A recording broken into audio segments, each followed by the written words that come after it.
Dr. Khan, welcome. Thank you for joining me on Tea Talks. As a women's health doctor and perimenopause and menopause specialist, you came to Australia how many years ago? It's been 6 years. 6 years.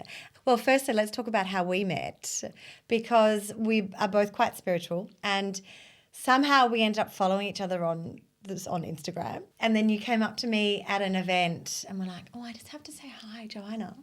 And I was like, oh, I'm so delighted to meet you. And then the very next day, we were in the change rooms at St. Haven together. Yes, half naked. Yeah. Who turned around in towels.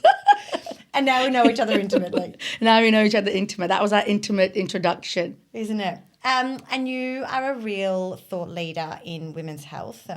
You are recognised in the media, in events, including events that we're doing with Exalte. We have an upcoming lunch that we are doing with a colleague, Marie Harrington. We're talking women's health and hormones. So it really is your topic that you're owning. I mean, mental health and hormones is sort of your tagline. Let's go in.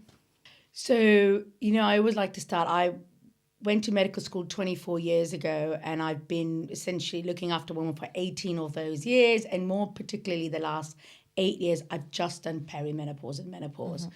And so that means having 25 years of seeing what the trends in women's health are, and they've dramatically changed. It's important to have a bit of a historic view, and also how culturally the women's roles have evolved. But fundamentally, one of the things is that women's mental health is intricately related to her hormone health. And throughout her reproductive lifespan, which starts at puberty, then you have pregnancy, postnatal, and then we forget perimenopause and menopause, women are vulnerable to changes in their mental health. And by mental health, I mean mood. So those are things like anxiety, irritability, depression, and then cognition. So that's more your executive function. So we're now talking memory, word recall, task organization. Which are things that we would never normally attribute to hormones. Yes, exactly.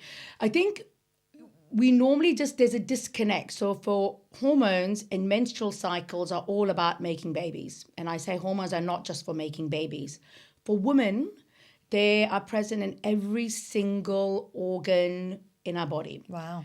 So something like estradiol or estrogen has multi-organ function. So we know that when we are going through these transitions, majority of women will notice a change in their brain health or their mood. And we know that from puberty, postnatally. What are all of these symptoms we notice? We notice changes in mood. That's the fundamental shift we notice. But the acknowledgement isn't there, and there's a disconnect between the ovaries and the brain. But the brain is the organ that gets most impacted when we have either fluctuations or decline in our hormones. And the classic example is puberty. We are so tolerant of teenagers with their moods, with their irrational behavior. We're much kinder to them. And when we hit this perimenopause transition, which is sometimes referred as reverse puberty, because the hormones are declining instead of going up, we don't have the same compassion and understanding because, number one, there's no education, then there's no awareness amongst women themselves or some healthcare professionals. But it coincides at a time when women are, just like you and I and lots of other of our girlfriends, when we've got ahead of our careers, we're at the peak of it, we've got young children, and the cup's kind of overflowing. And then everyone can, witness this invisible load that keeps getting bigger and bigger and bigger. Which we don't think is because of hormones. We just think it's because our plate is so heavily loaded with children, with work, with running the household, with the husbands. Something you did say to me early on in our friendship was that there's the whole village. So historically, perimenopause starts to happen around sort of between 40 and 50, and then at 50 it's sort of menopause, from what I understand. And of course, historically, by the time you were 50, your children had left the coop. They were probably having their own children. But now, because society has moved things so much later, we're still in the crux of life when hormonally these changes are starting to occur. Yeah, so I guess there's 3 points to that. So number one, I'd say we're seeing an unmasking of perimenopause. Perimenopause has always been there. But the difference is 24 years ago when I started medical school, every woman around 14, 15 would be given the contraceptive pill. And then they would stay on the contraceptive pill until they were menopausal. So it would mask it. It would control your cycle and mask some of the symptoms. And in the meanwhile, you would also have women essentially having babies much earlier. So when I did my obs and gynae rotation 18 years ago or 22 years ago, you would never see any woman get pregnant over 30 with their first child. Yeah, right. And if they did, they would be having IVF and they would have to go to America or in England, which was very expensive. And it would be someone who's, career driven and is a barrister. But most women would be told you need to have your first baby before the age of 30, and there's a massive decline after 30 in your fertility, maybe 35. And there's so much fear mongering around that. I was 33 when I had my first child, and 34. And I felt really old as a mother. But of course, the average age in Australia now, I think, is 32 for the first baby. Oh, God, no, probably even more. I mean, obviously, I see IVF statistics, so that's 37, 38. So I think it's important to understand where we are today is because of 2 things. Yeah. The contraceptive pill, the sexual revolution, means we can actually pursue careers, delay fertility because we want to experience life. So what that means is that you're having your first child when it's coinciding with the shift of perimenopause. So that's first thing. The second thing is, so going back to your point, conventionally, you would have had babies much earlier, and by 40, 42, your kid's at uni. Yeah. So you wouldn't experience those symptoms. And even if you didn't have older kids, you would be on the pill. So it's important to realize those 2 kind of cultural things that have changed now. Incredible. Most women aren't on the pill now because we have something called the long-acting reversible contraceptive, such as the Mirena, or men have vasectomies. Yeah. Okay, so women don't carry that reproductive burden always. They still do. I think there's a change. In Australia, I find a lot of men have vasectomies. In England, the reproductive burden is still carried. Maybe across Europe, it's a bit more conventional. But also in England, contraceptive is free for everyone for all their life. Is that so? Yeah. So they'll just go on the Mirena. Yeah, So that's fantastic. it's great, but it also means with the Mirena, you lose that feedback about your menstrual cycle changes. And so the ovaries not shut down. With the pill, we shut down the ovaries and we take over. So it's a good thing because there will be some support and it will mask some of the symptoms. But obviously with the Mirena, what can happen is you're not getting changes in your cycle, so you have no idea. You think you're going crazy. Well, this is me. I have zero idea of my cycle. Yeah. There's maybe like a couple of days a week where I'm sort of in the month where I'm like, hormonally, I feel something's happening, but I don't know whether that's premenstrual or whether that's ovulation. Well, it's probably a bit of both, most likely premenstrual. And then going back to the third point from your change in, the age we're having children, but also how it's coinciding. But even if it's coinciding, we're seeing more because we're not on the pill. The third thing you've got to realize is evolutionary, our biology, especially stress biology, hasn't evolved. And for women, a big antidote to stress is oxytocin. Now, oxytocin is a hormone that no one really talks about, but we talk it the love hormone. And it's when you hug people, 30 seconds, any touch, we know it increases. Now, for women, we see it at childbearing. So when we're about to give birth, postnatally, it's how we bond with the baby. So if you look at caveman days, we would get pregnant in our teenagers and we would probably have like 10, 14 kids. Right.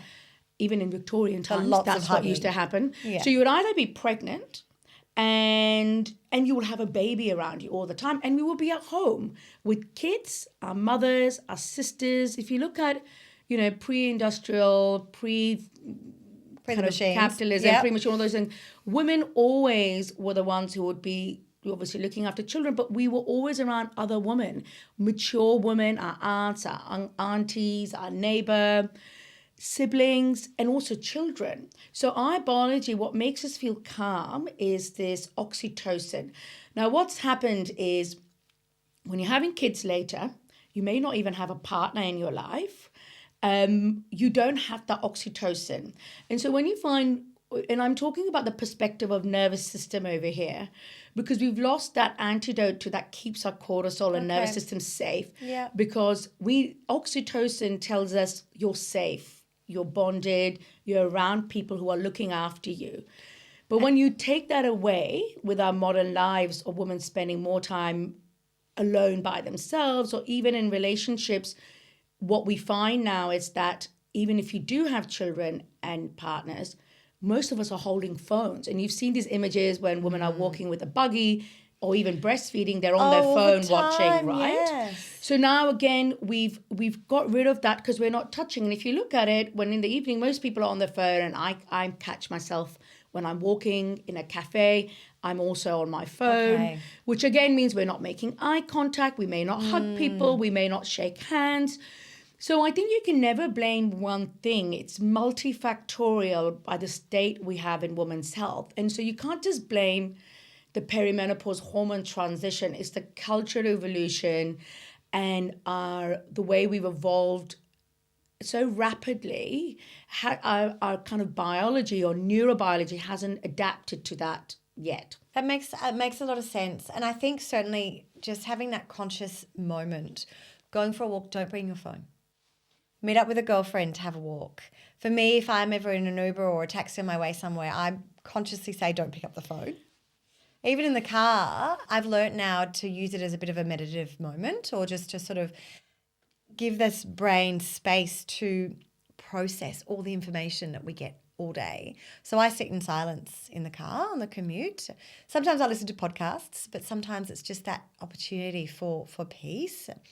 And that's what you're saying, I guess. It's that mental health, it's that nervous system reset, finding those moments of peace, but also those moments of connection.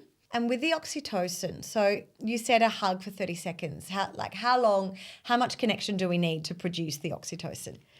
So, I mean, there's different things, but it's normally when we come home, we might just do a quick hug and then we rush through it. We come home, and how long do you hug your partner for when you come home? Not long. Yeah, how long do you hug your kids for? Oh, one of them's huggy buggy. He's pretty huggy. Yeah. The other one's a bit more of a, older boy. He's like, all right, Mum, we're done. Yeah.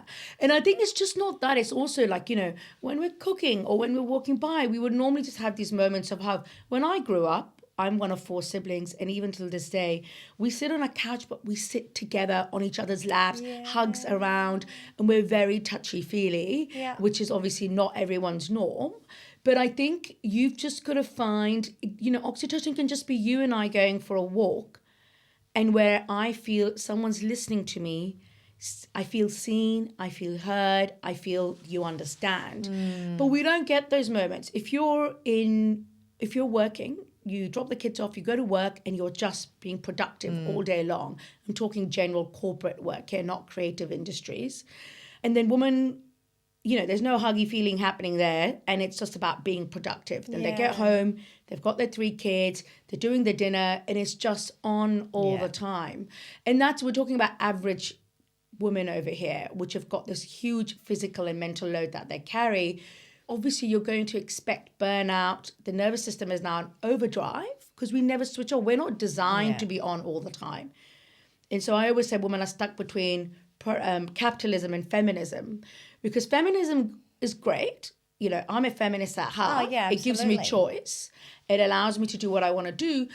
But the difficulty with capitalism is our self-esteem and self-worth is linked with productivity. So if we're not productive, then we're not good enough.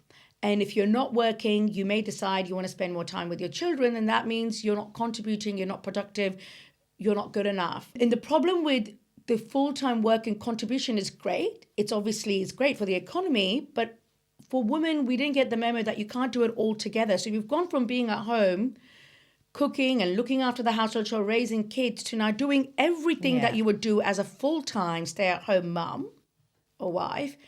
But now on top of that, you're doing a full-time job. And we know that from studies that the household chores, the childbearing, all of that, the mental load is still carried about women. They'll go in the morning, they're thinking 3 lunch boxes, put that in. Then you're thinking about the birthday dress, the costume. Yeah. And it just doesn't end. And you get home and then you're doing that. And it's not that men aren't doing it. I think, number one, men have just evolved from being women are being at home, and suddenly maybe we've lost this generation that didn't necessarily know how to contribute with the household chores. So we obviously have a bit of void there. But also, I think men weren't necessarily educated on it. They were always going out to work and not necessarily doing all the mental load. Absolutely. And so they've been left out of the conversation. It's not that they don't want to help. And I've been married for 20 years this year. So, and my husband's quite conventional because I did all the house stuff. Yeah. And he was raised to go to work, come back, and someone will look after him. Yeah.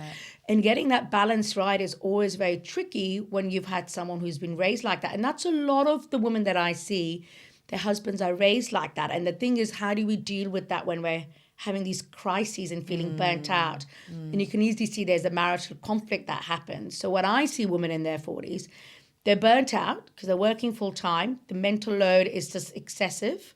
It's unacknowledged. Then we have a hormonal transition that's happening with perimenopause. Yeah.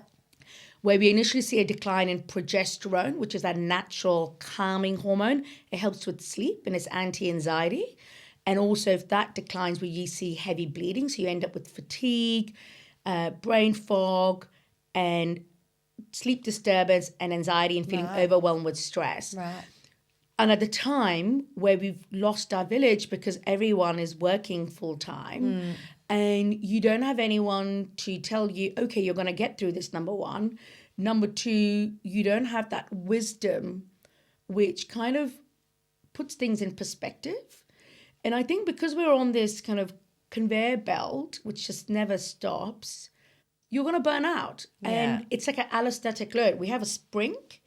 And if I keep loading the spring will not gain its shape back. That's what, and we have that in our body. It's like if I keep pouring water into a bucket, it will overflow. Just bring it back to the education piece. And this is one of the catalysts for me founding Exalte, because it is about education. So in everything we've just discussed, I mean, firstly, it's for the men, they weren't educated about the women's role and the women's role changing, and they were just expected to fold into our new stance in society without any lessons on how their role was going to change in that. And then likewise, in terms of, you know, the hormones. So I have male friends who are like, I would like to be educated on the perimenopause and the menopause. And I adore that they're saying this because, I mean, women ourselves were only just learning. So if we can bring men early in on this conversation, well, then it just makes for a much happier home, much happier society, because it's all that education piece. When we're more informed, better informed, everyone lives better. They do. And as you're going back, like we do have that information around puberty and pregnancy, postnatally, there's support. Yeah. The challenge is we don't have that support around perimenopause. And we know if you look at divorce statistics, and last I checked, the Australian Bureau of Statistics for women, it's 40 to 45. Now, we're not saying perimenopause is causing you to get divorced. That's not what we're saying. We know it's a contributing factor because now suddenly that allostatic load, the spring, is full-time work, kids, and then now you've lost your endogenous calming hormone. And you're losing testosterone in the background as we age. It doesn't go down at perimenopause, it goes down mid-30s, late 30s. So now you've got low libido.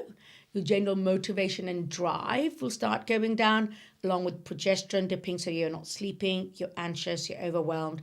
And if you don't have something like a Mirena, you're now bleeding heavily and your iron is low, so you're fatigued, you're dizzy, you're breathless. So now you can see why it's like this perfect storm. I'm wilting here. I'm like, where's the good part of the story?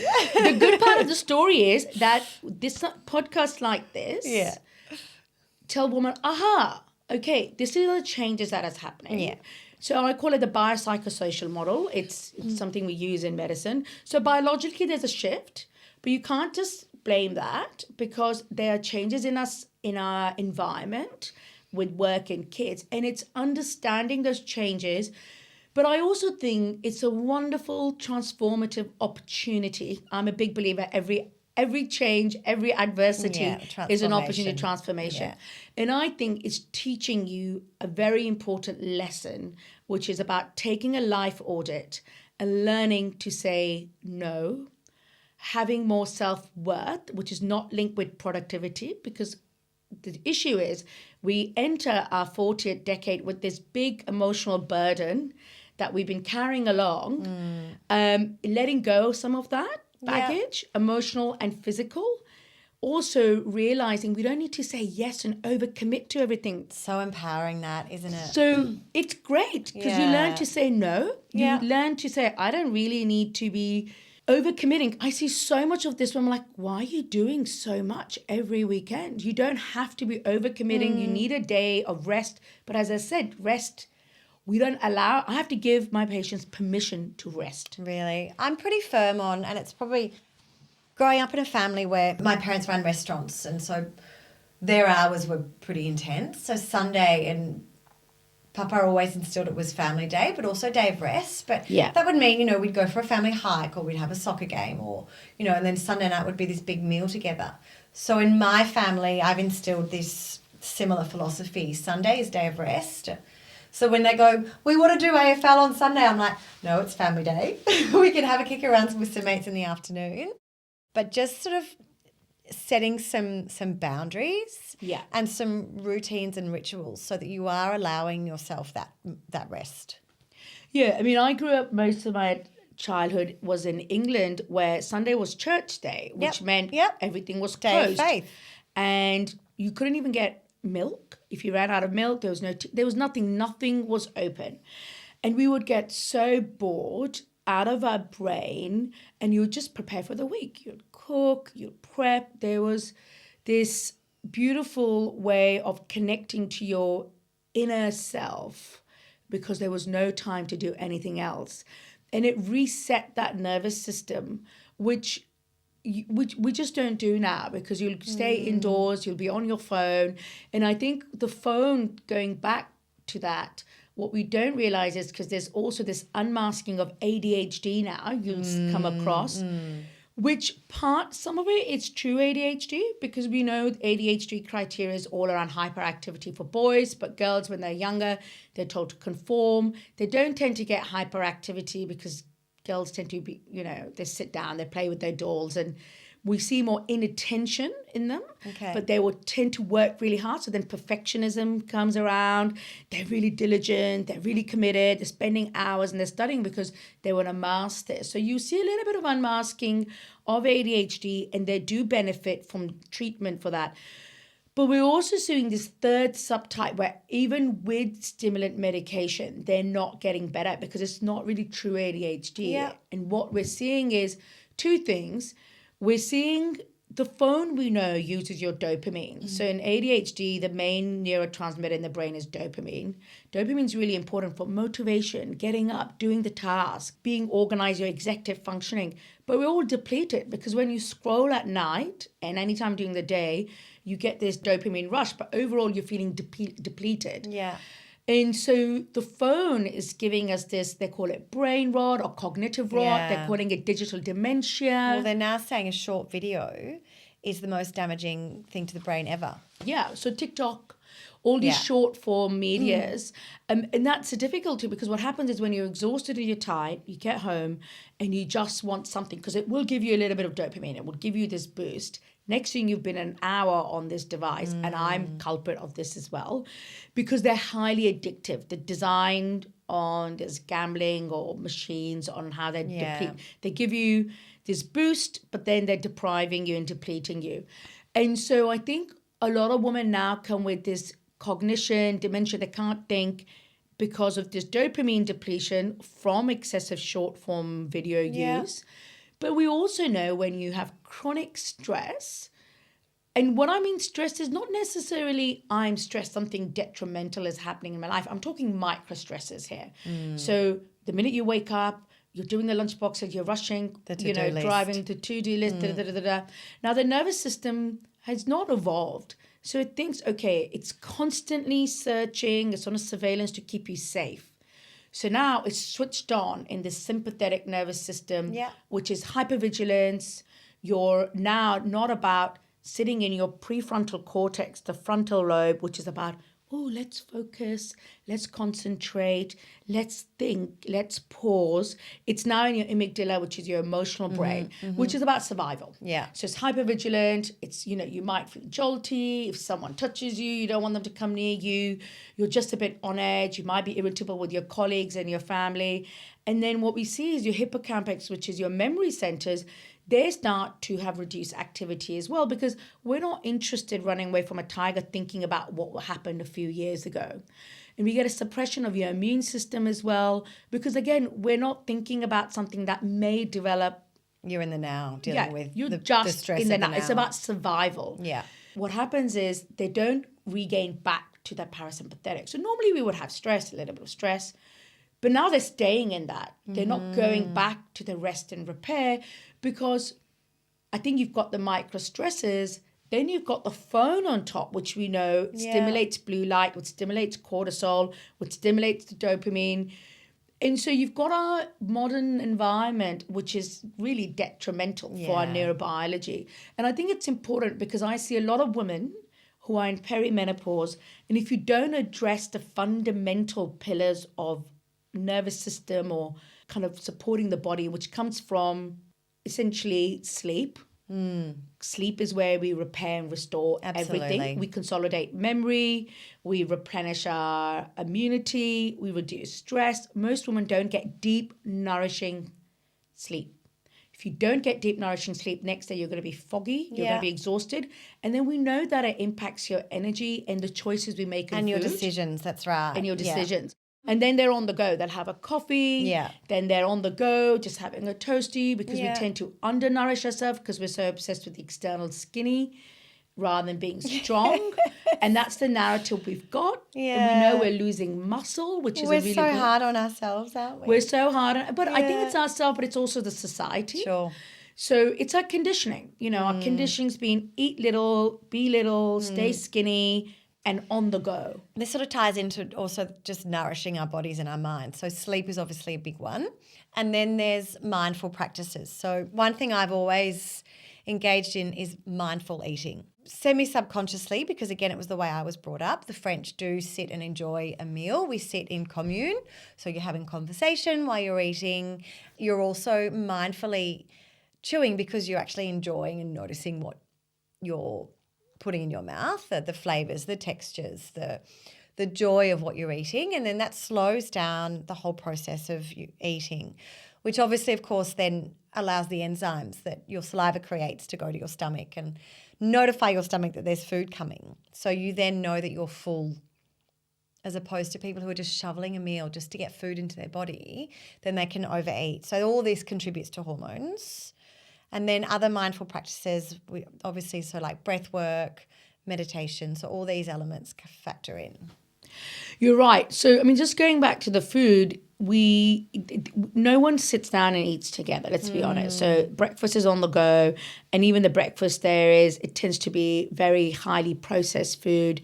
So you're not going to get the fiber, protein and fat that tell your stomach that we're full. Which is why you all need to watch our Exalte breakfast series program coming soon. Yeah, exactly. And you've got great nutrition advice, because nutrition is what we need to nourish the body. Simple as that. Yeah. Brain, your muscles, your movement.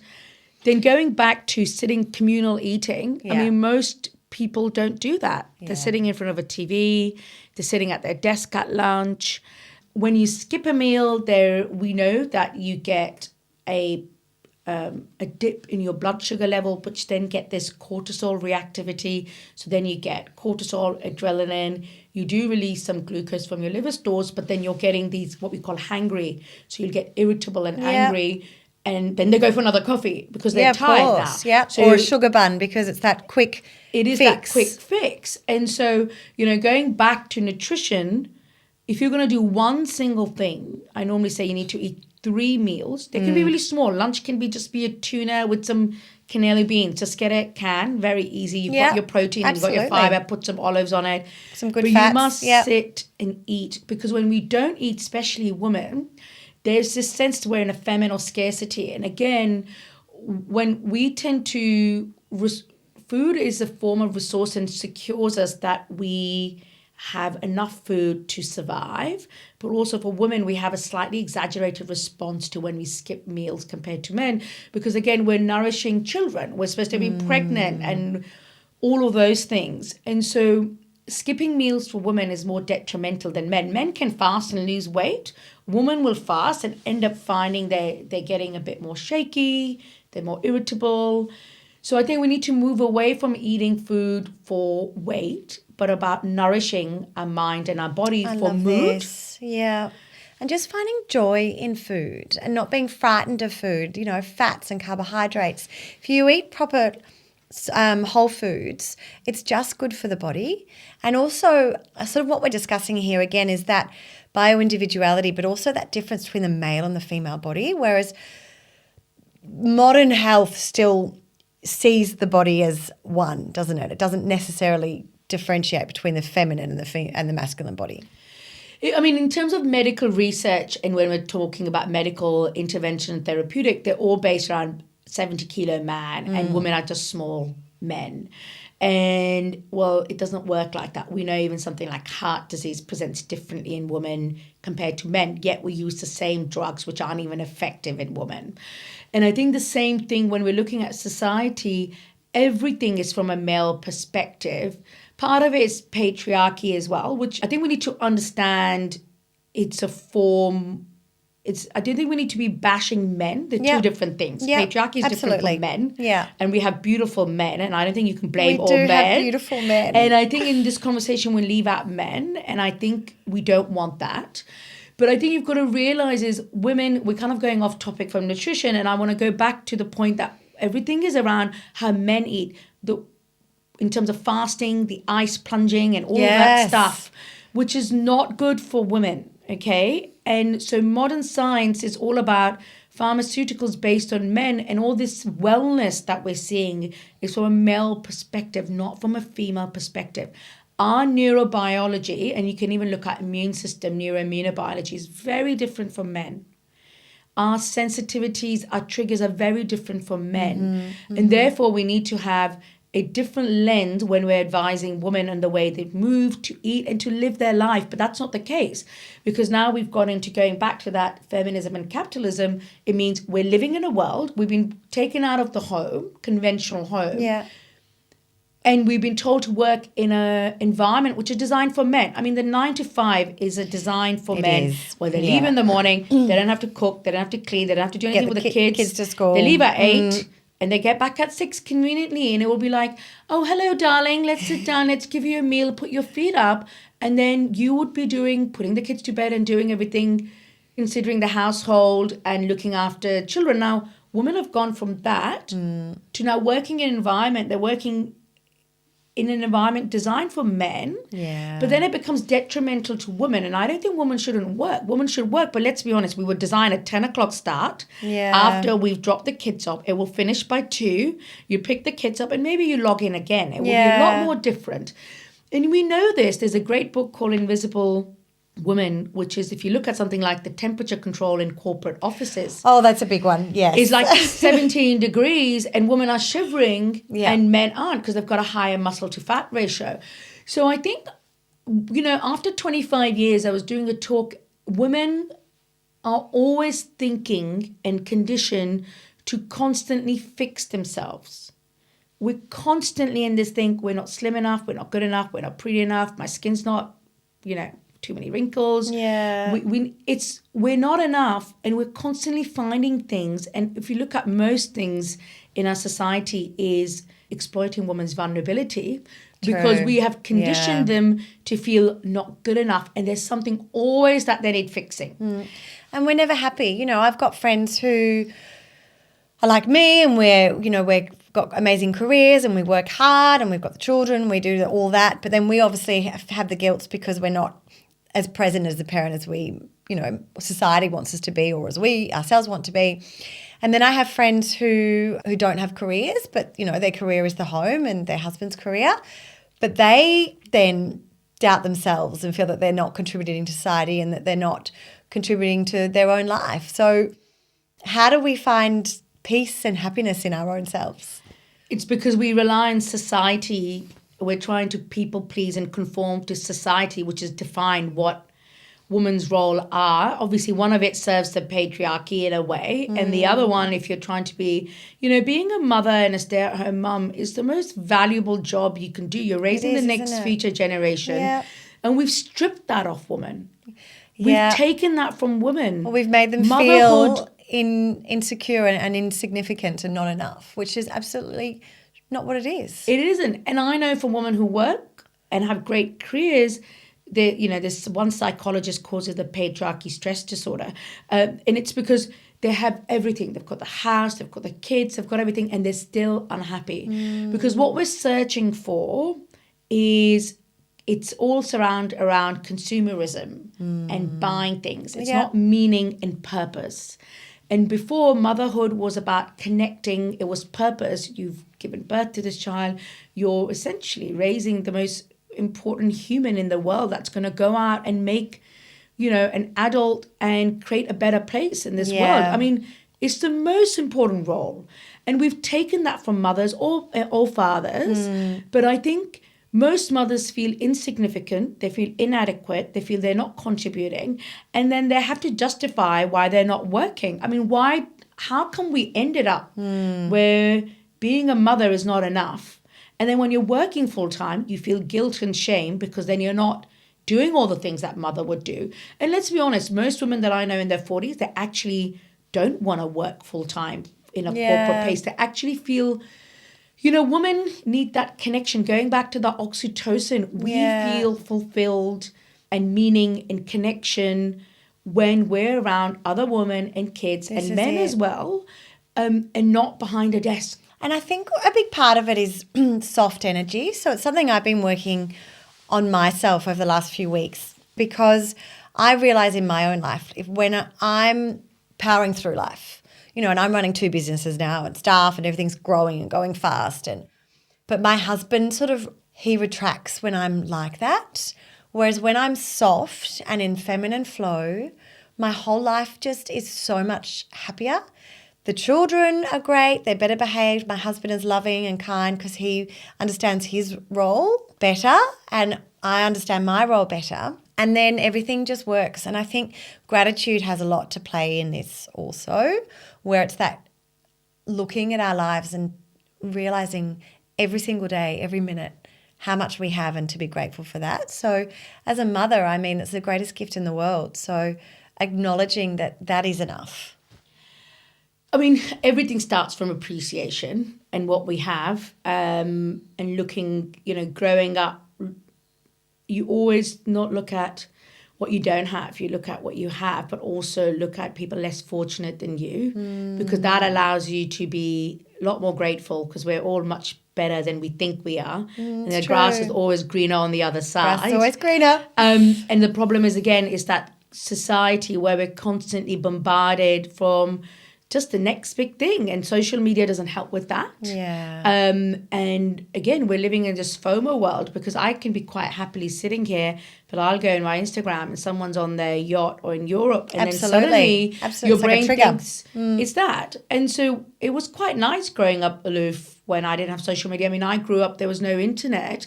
I would go to the library to do my homework. There was phone calls, and that was so nice. I look back and thinking my brain was relaxed. I wasn't overwhelmed. Yeah. And so I think going back to gratitude, but also that feminine energy, I see two kinds of, and it's hard not to offend women here, and that's not the purpose of this.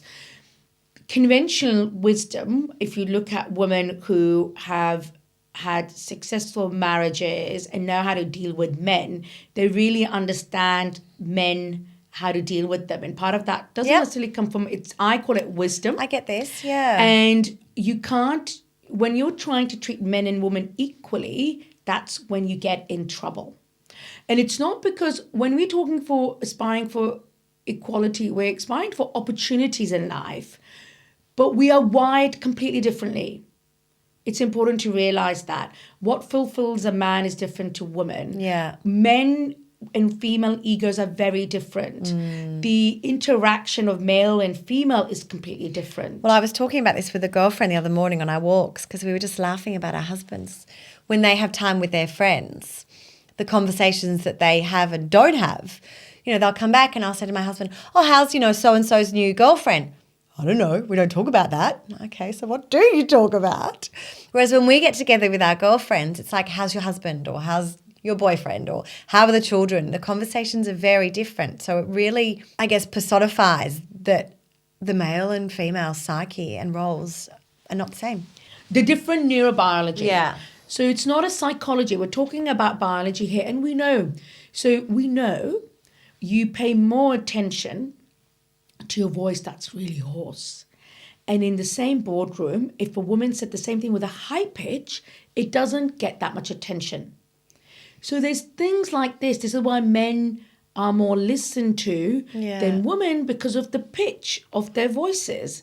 I mean, I'm not saying that's a free pass for them, but I'm saying our biology is wired differently, which allows us to be superwoman and supermen in different areas. Well, it's the nuances of human nature. Yeah. And I really love what you did say about women understanding men. So I think both sexes have a lot to learn about each other.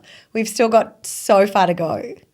Now, I'm going to bring us back to women's hormones, though. Yes. Though I do love this chat. But I do want to raise, because the ubiquitous statement from any woman I know who has been through menopause, they say to me, I put so much weight on through menopause. Why does this happen? Does it have to happen? How can it be managed? So let's focus on three things that are happening. So in the perimenopause and menopause transition, number one, you're losing your progesterone first. When you lose progesterone, you don't sleep well. Okay.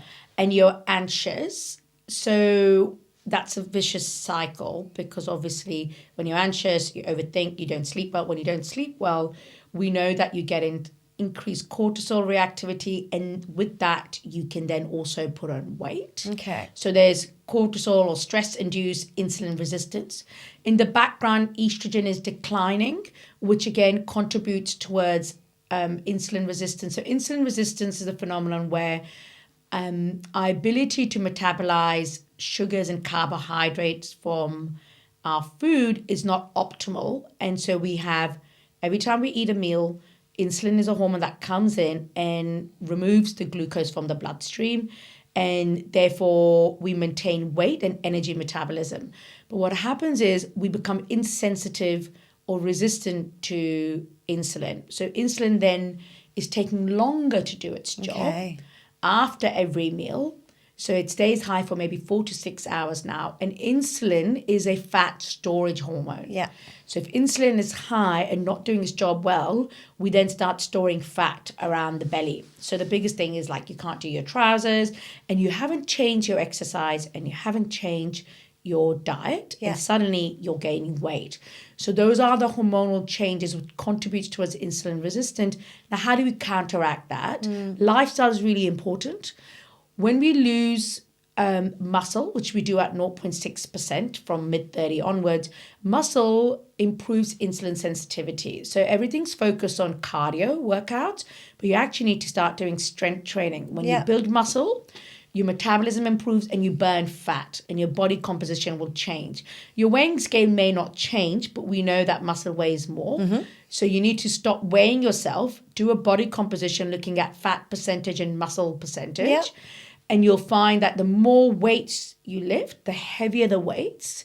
Yoga and Pilates aren't going to be enough. They're great, but you need to actually do resistance training if you want to have a strong body, which is defined, tone, and burning fat. Foods have to change. So, in our 20s and 30s, we can have a donut for breakfast and we'll be fine. We can't do that now.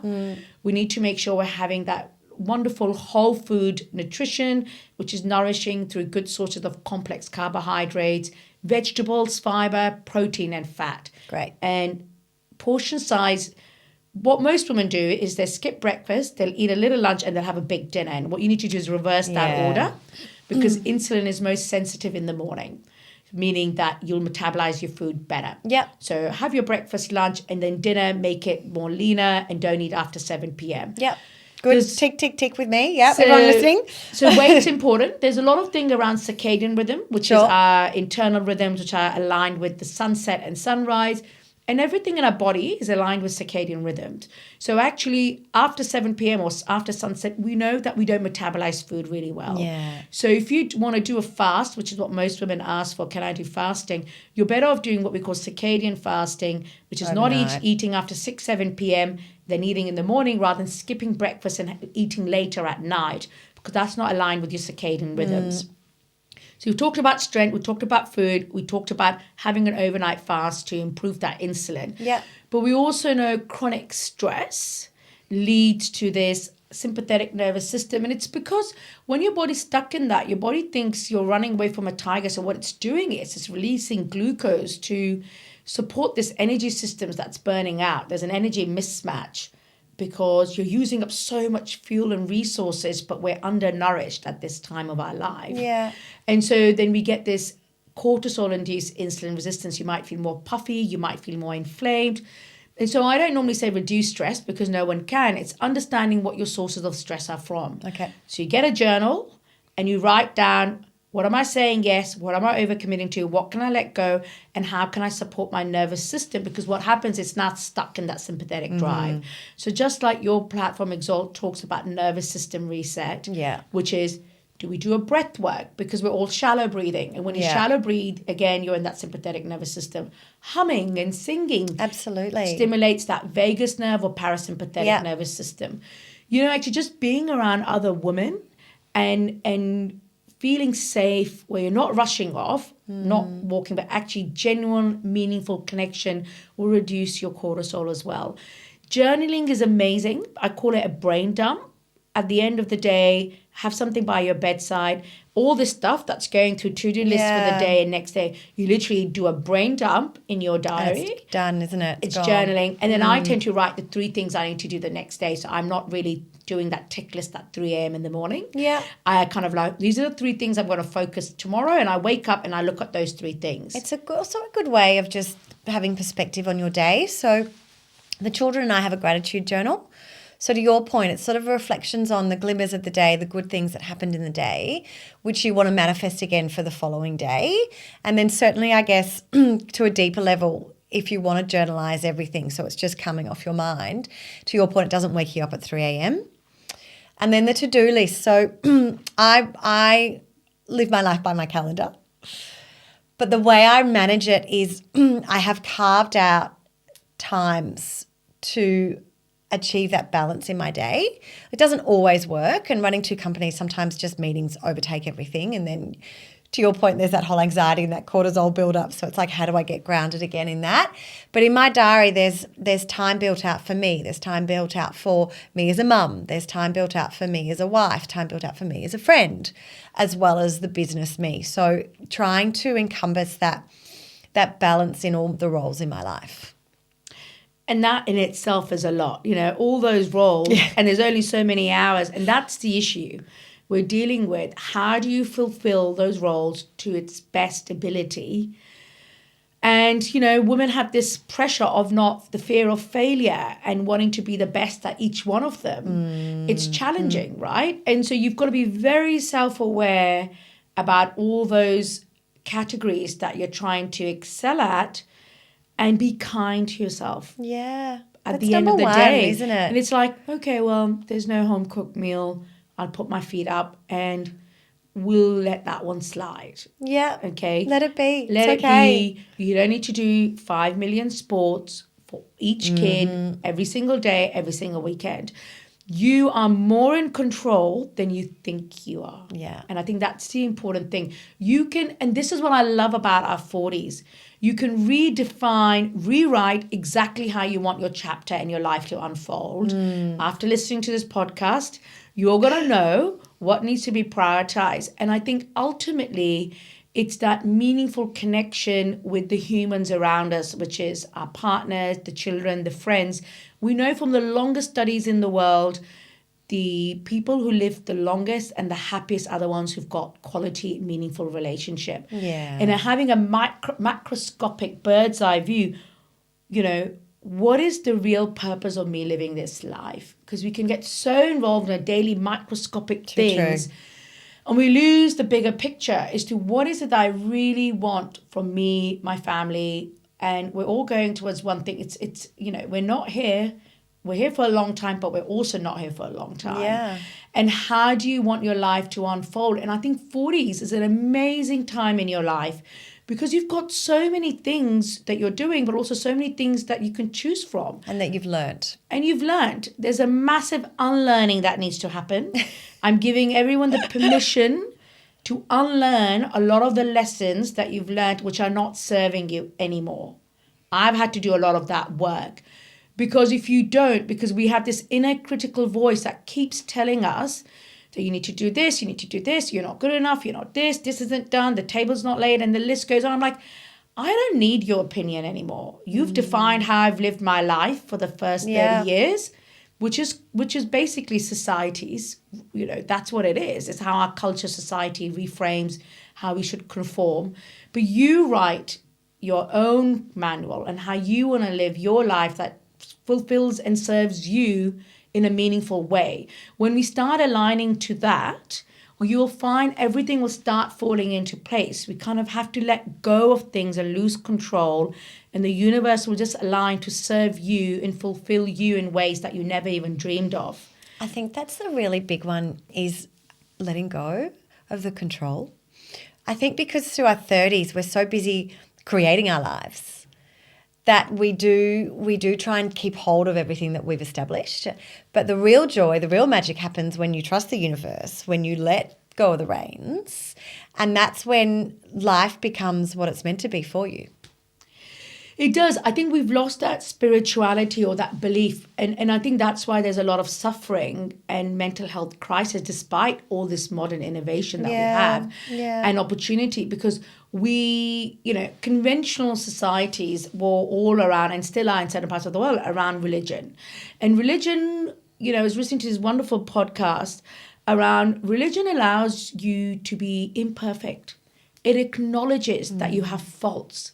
It acknowledges that you're going to make mistakes or, in a more severe form, commit sin and all of those things. Yeah. I mean, some of it's a bit extreme, but overall, the whole premise is that we are constantly learning, we're constantly asking for guidance, and we are imperfect human beings with no control.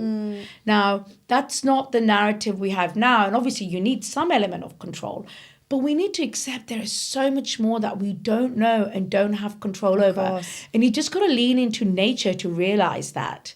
So you've got to have some belief system around you, whatever it is. Find your mother nature, your yoga, your spirituality, whether it be religion, faith-based, something that you have to every day lean in and say, okay, I've done what I could have today that was in my power, but the rest I'm leaving to you to guide me and support me. And I think once you find that connection, it's so liberating because it takes the pressure off of you. That's right. I love that you've said this because it's something I really encourage is faith.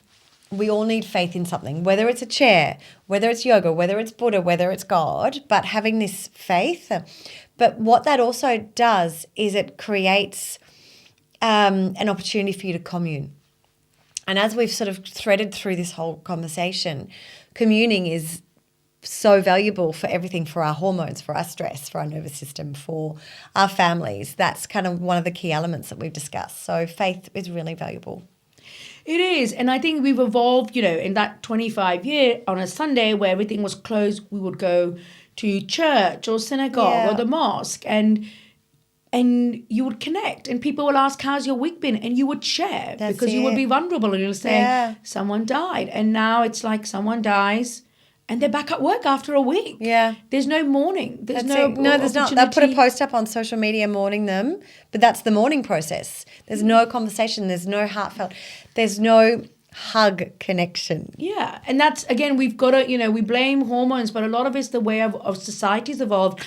And women suffer more than men just because our neurobiology. Yeah. We need other women and other people in that village around us that keeps our nervous system safe, which then communicates with your hormones to say it's safe to produce your hormones and procreate and have lots of progesterone because that's about ovulation and creating essentially babies. That's what it's all about. Progesterone is about creating an egg every month so you can prepare the lining to have a baby. Okay. And now we see lots of progesterone decline in girls in their 20s, 30s, and 40s because their nervous system is so heightened. So they're getting painful periods, heavy periods, the food's processed. So this conversation applies to all women.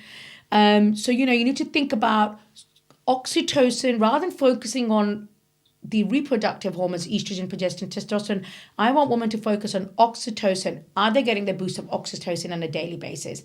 Are they managing their cortisol through nervous system work? And are they managing their insulin through food and nourishing? Yeah. Which are the fundamental pillars of social connection, movement, nourishment, and focusing on your stress, which again, we've talked about how to manage that.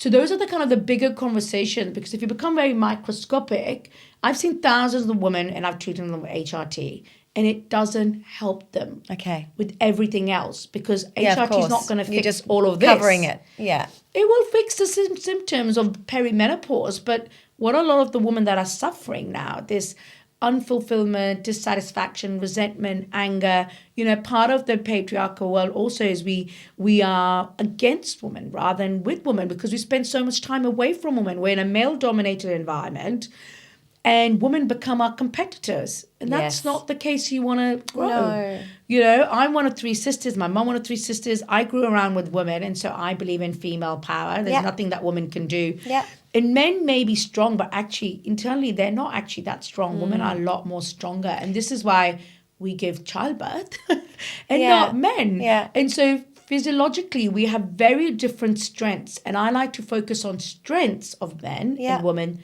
rather than weakness, which is what tears us apart. We look at the weakness in men, the weakness in women. There's so much competition. And we're feeling more isolated and disconnected from other humans because we're focusing on the wrong things. Right? We just got to go back. And it's not that we're not learning. This has been historically, this is how societies have evolved. It's just that we don't feel the need to go back to those wisdom and the things that went well in societies because we're on technology and social media and they're showing us the path, right? Because that's our manual now. Yeah. Yeah. Because we've lost all the other things.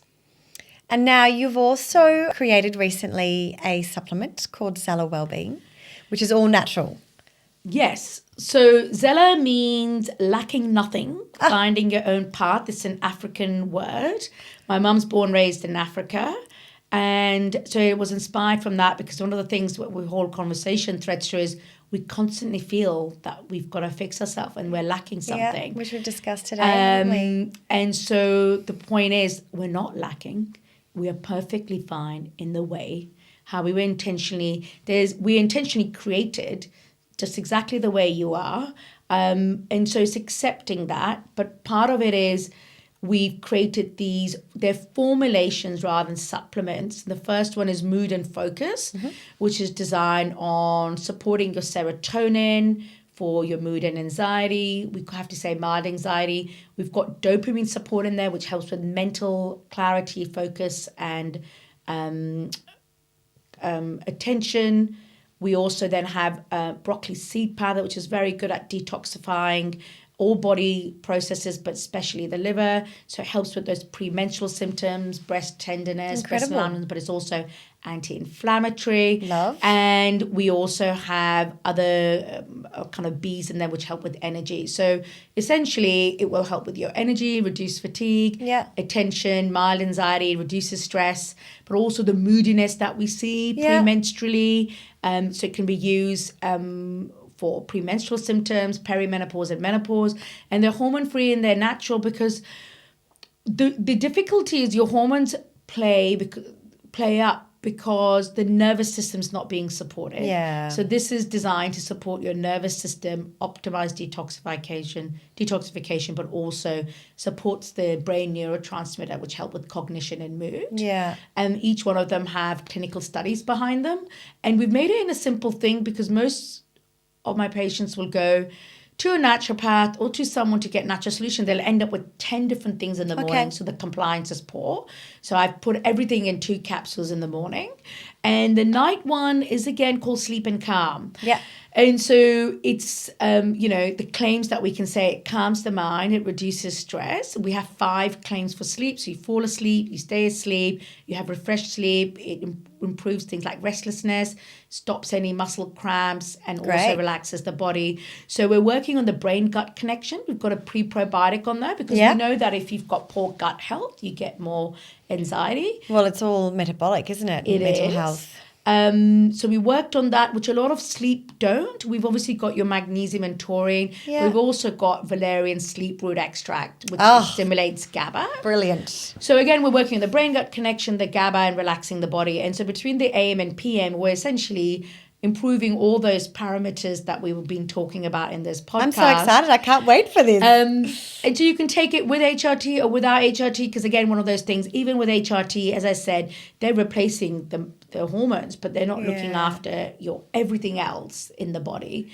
So we've had great results. So yes, and I guess well done. The ethos is that you're lacking nothing, and we're constantly trying to fix things. So it's about finding the right support, which is what this is.